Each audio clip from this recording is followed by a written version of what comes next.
सादर नमन। साधक सुधा में आपका स्वागत। आशा करते हैं स्वस्थ होंगे, सानंद होंगे। आइए आज सुरभि में कुछ बात हो जाए।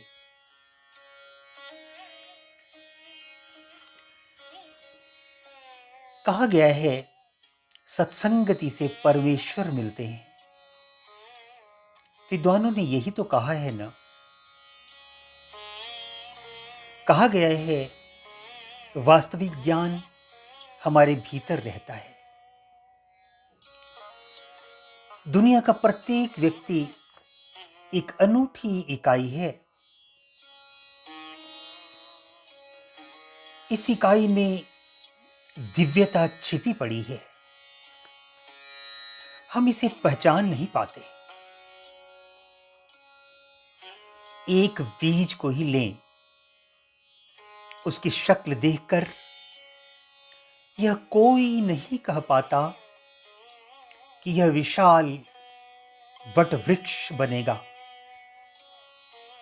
बीज अनुकूल भूमि में जाते ही स्वयं को बदलने लगता है। कोई बाहरी शक्ति उसे विकसित नहीं करती, अपितु भीतरी शक्ति ही उसे पुष्पित पल्लवित करती है। हमारे गुरु केवल साक्षी बनकर बैठे रहते हैं और शिष्य बहुत बड़ा व्यक्ति बन जाता है।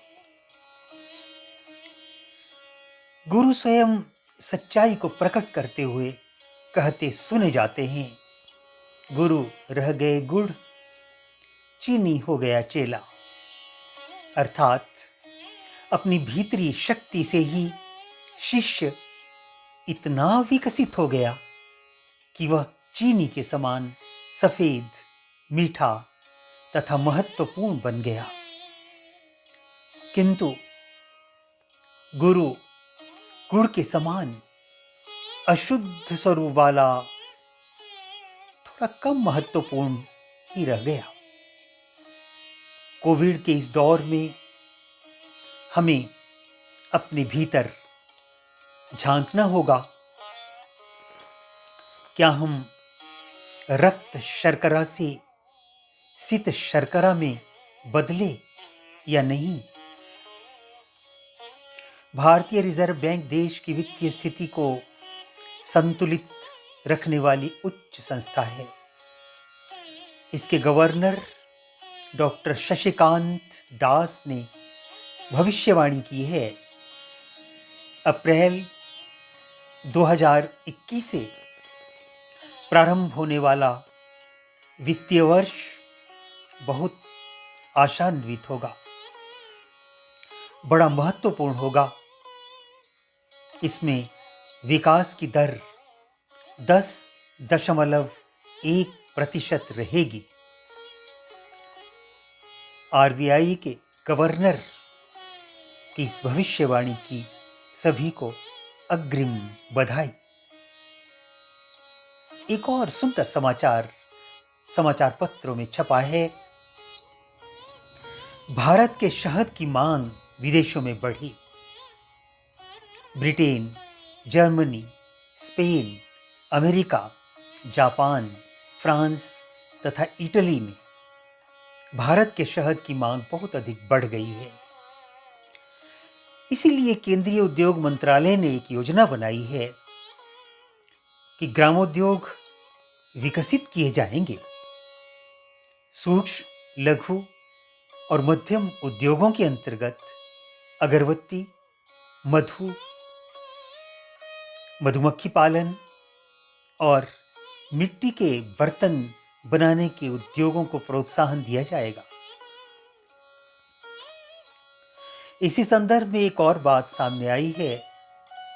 पद्मश्री सुधा मूर्ति, जो इन्फोसिस फाउंडेशन की चेयरपर्सन हैं, उन्होंने सोलन में खुशवंत सिंह लिट फेस्ट, खुशवंत सिंह जी की याद में मनाया जाने वाला साहित्यिक मेला, उसमें प्रथम सत्र को संबोधित करते हुए पद्मश्री ने कहा है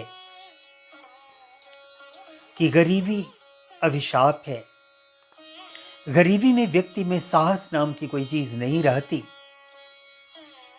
भारत के प्रत्येक व्यक्ति का कर्तव्य है कि गरीबी का उन्मूलन करने के लिए कटिबद्ध हो जाए। उन्होंने एक मंत्र भी बताया। उन्होंने कहा, धनी व्यक्ति यदि सरल जीवन अपनाएंगे, उनके पास जो राशि बचेगी उसे निर्धन व्यक्ति की उन्नति में लगा देंगे। निर्धन लोगों का बेटा होनहार है, सरकारी साक्षात्कार में उपस्थित नहीं हो सकता, आर्थिक तंगी है, उसे अगर आप धन दे देंगे, साक्षात्कार में बैठ पाएगा, पता नहीं किस अच्छी पदवी पर चला जाएगा, देश को मजबूती देगा, माँ बाप की गरीबी भी मिटा देगा। कितना बड़ा पुण्य हो जाएगा, कितना आनंद आएगा। आपने सरल जीवन जिया और इतना बड़ा अच्छा कार्य कर दिया। यही तो देश को स्वर्ग बनाने का एक प्रयास है। इस अनमोल विचार पर अवश्य विचार करना पड़ेगा। हम अवश्य करेंगे विचार, हम सचमुच कुछ अच्छा कर पाएंगे। उत्तर प्रदेश में हाथरस कांड हुआ है, सारे भारत को हिला दिया है। इस कांड ने, इस घिनौनी हरकत ने, इस बीभत्स हरकत ने, अमीरों के बच्चों ने गरीबों की 12 वर्ष की बच्ची को अपने आनंद के लिए मार दिया।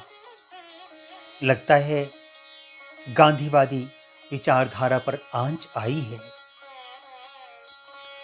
सांस्कृतिक अध्ययनों हेतु प्रवीण विश्व प्रसिद्ध अमेरिकी एक्टर तथा director, Hollywood superstar Marlon Brando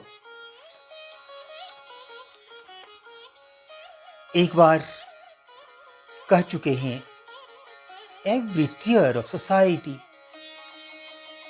in almost every culture tries to dominate a group it perceives as beneath it. समाज में एक प्रभावशाली समूह रहता है।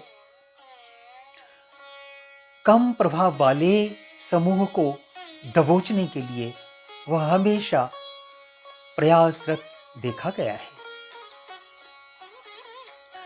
10 अक्टूबर सन 2020 ईस्वी विश्व मानसिक स्वास्थ्य दिवस के रूप में मनाया जा रहा है।